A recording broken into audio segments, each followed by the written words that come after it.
Hola, ¿qué tal? ¿Cómo están? Seguimos aquí en Armando Diálogos y el día de hoy pues estoy haciendo un diálogo con ustedes acerca de hacer algunas reflexiones en torno a la entrada del nuevo gobierno de López Obrador.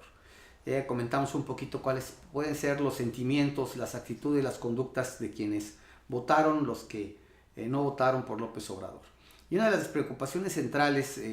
que han manifestado quienes tienen el sentimiento y la creencia de que López Obrador piensa instaurar una especie de autoritarismo en nuestro país, manifestado en muchas formas. El propio López Obrador en su discurso de toma de posesión atajó una idea que no es secundaria. Él ahí subrayó que no tiene el interés de reelegirse como presidente de México. Y parecería para mucha gente un punto secundario, pero no lo es, porque precisamente una de las críticas que hubo precisamente en Venezuela al gobierno de Hugo Chávez primero y después de Nicolás Maduro, esa tendencia de los dirigentes venezolanos a tratar de modificar las leyes para poderse perpetuar en el poder, y que también lo han hecho otros dirigentes de izquierda en América Latina. Y en este caso López Obrador lo está atajando, es decir, de entrada él dice no me pienso reelegir, y por el contrario propone el procedimiento de revocación de mandato para que se haga un plebiscito a la mitad de su régimen, de su sexenio, para establecer si sigue o no como presidente de México. Y él quiere someterse a este referéndum popular de si continúa o no como presidente. Entonces, creo que es un signo distintivo importante, y para quien no lo tenga muy claro, en ocasiones pasadas, por ejemplo, con Salinas de Gortari, cuando Salinas de Gortari llegó a tener, después de haber cometido un fraude electoral, tomó una serie de medidas, manejó muy bien los medios de comunicación y logró tener un nivel alto de popularidad, y llegó a hablarse de la reelección de Salinas de Gortari. O en la época de Vicente Fox, en sus mejores momentos, también se habló mucho de la posibilidad de la reelección de Vicente Fox, en encuestas que eran muy simpáticas, porque le preguntaban al pueblo mexicano, al pueblo de México en las encuestas, oiga, ¿está a favor o en contra de la reelección? Y los mexicanos, pues muy revolucionarios, siguiendo a Madero del sufragio efectivo, no reelección, el 70-80% de los mexicanos decía, no, estamos en contra de la reelección. En la misma encuesta se le preguntaba más adelante, oiga, ¿usted estaría de acuerdo en volver a votar por Vicente Fox como presidente para otro periodo? Como el 60-65% a favor de reelegirlo. O sea, no solamente era un asunto de quienes están en el poder, sino que a veces la popularidad de un personaje puede llevarlo a querer perpetuarse en el poder, ¿no? Y bueno, recordemos, y lo quiero subrayar porque luego olvidamos los datos duros a veces son interesantes. En la mejor época del chavismo, cuando Hugo Chávez tenía recursos y tenía muchos programas sociales y tenía mucha gente a su favor, votaba más del 80% del padrón electoral, y Chávez logró obtener más del 60% de los votos, con elecciones muy vigiladas, con observadores internacionales. Entonces, encanto que puede tener alguien a seguir y perpetuarse en el poder es posible, y qué bueno que López Obrador lo ha dejado claro, que él no piensa reelegirse, y creo que es un signo importante para quienes piensan que él pudiera tener interés autoritario de tratar de aprovechar su popularidad para perpetuarse en el poder. Creo que no es un punto secundario, es un punto importante, y habrá otras cosas en las que pues habrá de todas maneras que estar pendientes del estilo de gobernar del nuevo presidente, donde pues efectivamente tal vez algunas decisiones que se tomen pues mucha gente no esté de acuerdo, y habrá que buscar los mecanismos institucionales en las oposiciones, en las consultas mismas, en las consultas públicas, en los medios de comunicación, para manifestar algunas cosas que pudiéramos algunos ciudadanos considerar como excesivas. Pero bueno, esto ya lo iremos viendo en el camino, cómo los mexicanos en el ejercicio de esta nueva democracia podemos ir ejerciendo nuestros derechos, y también, por otra parte, ir apoyando aquellas decisiones que el propio gobierno vaya impulsando que sean positivas. Sin duda, algunos de los puntos polémicos importantes está el problema de la corrupción. El llamado a que acabemos con la corrupción es un llamado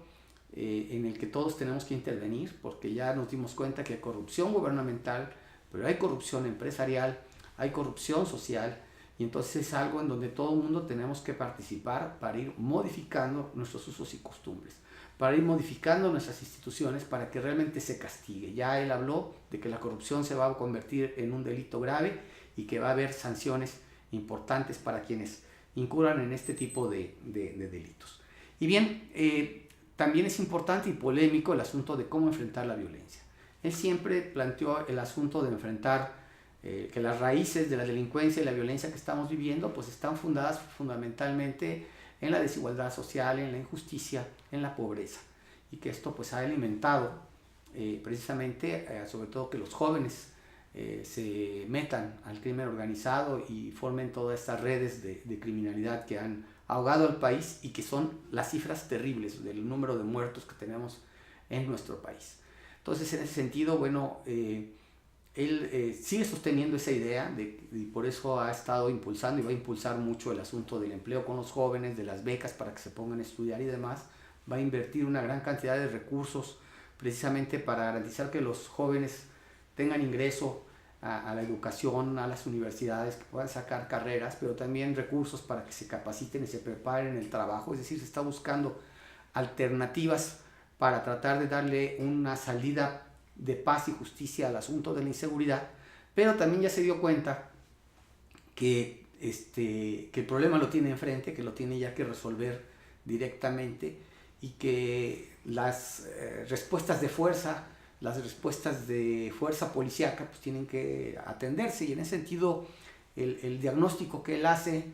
y que tal vez en su momento Calderón no lo tuvo tan claro, es de que las policías no pueden enfrentar el problema de la inseguridad que actualmente azota a nuestro país, y que en Durango estamos relativamente tranquilos, pero las cifras en todo el país son espantosas. De hecho, con Peña Nieto se acrecentó la violencia, aunque no lo parezca en Durango, y en ese sentido, bueno, pues está planteando el asunto de que se le apoye con la creación de una Guardia Nacional, de una policía militarizada que pueda en estos primeros años poder enfrentar al crimen organizado, haciendo las adecuaciones legales correspondientes, porque hay que decirlo, desde la época de Calderón se han estado violentando algunas normas que han hecho la intervención de los miembros del ejército de manera pues ilegal. En ese sentido, bueno, se trata de regularizar esta intervención, pero lo polémico en sí mismo es esta medida con la cual no están de acuerdo mucha gente, con la cual no están de acuerdo algunos organismos internacionales, y que él mismo reconoce que es una medida extraordinaria para poder enfrentar este problema de la violencia y la inseguridad en la que todavía sigue sumido nuestro país, como si estuviera precisamente en una guerra. Creo que esos son los temas fundamentales, importantes, y los otros temas que le preocupan mucho a la gente es cómo va a responder López Obrador al asunto de la activación de la economía, cómo va a resolver el problema de los salarios. Las cifras de los salarios en México es espantosa, estamos en los salarios más bajos de América Latina. La capacidad de ingreso de la gente es muy baja, y bueno, eso ha traído un malestar social generalizado, y bueno, estarán esperando anuncios en relación a este asunto de los salarios, de los ingresos, para poder ver cómo pueden salir adelante. Uno de sus planteamientos muy interesante, y habría yo que decir aquí en lo personal, alguna vez yo fui candidato externo de un partido en el 2009, y esto era uno de mis planteamientos, exactamente como el que López Obrador ya lo ha hecho, que es que los salarios no deben de estarse manteniendo al mismo nivel que la inflación. Es decir, si hay un aumento en los productos, sobre todo de primera necesidad, bueno, el salario debe de aumentar en la misma proporción. ¿Y por qué esto es importante? Y tiene que ver un poco con lo que él maneja también de separar al poder político del poder económico. En términos globales, la clase capitalista, bueno, puede obtener muchas ganancias de muchas maneras. La más loable pues sería productividad, e incorporar a los trabajadores a esa productividad para que los rendimientos sean mayores para el capitalista y para el trabajador. Pero elevar sus ganancias a través de la inflación, es decir, aumento yo mis productos en un 10% y le aumento el salario a los trabajadores en un 5%, es una forma de obtener rendimientos y de ganancias que no abonan a la productividad de la planta industrial del país, y sí abonan a la desigualdad social. En ese sentido, bueno, no se me hace una medida mala, que es una medida de justicia, pero obviamente que por otro lado tenemos que impulsar la economía del país, y ahí él habla de dos cosas estratégicas que tienen que ver con la energía. Por un lado, Petróleos Mexicanos, por otro lado, Comisión Federal de Electricidad, y ahí obviamente otra polémica de que se le está exigiendo a López Obrador que cumpla ese ofrecimiento de bajar los precios de la gasolina, a lo que él ha planteado dos cosas. Primero, que le entregan un país en crisis, en quiebra, y que necesita invertir primero en las refinerías, una nueva, y rescatar las que hoy están desmanteladas para poder producir gasolinas más baratas y poder bajar el precio de los energéticos y de la gasolina, y que él nos plantea que tengamos paciencia, aunque pues, los partidos de oposición han estado insistiendo en que debería de cumplir esa promesa de manera inmediata. Bueno, pues esos van a ser los temas importantes que van a crear polémica en las próximas semanas, en los próximos meses, y los mexicanos debemos de estar atentos, también cumpliendo con una visión responsable de cómo este país lo podemos sacar adelante, porque lo que sí está claro es que Peña Nieto nos dejó un país terriblemente mal. Ese es mi comentario, seguimos adelante con Armando Diálogo.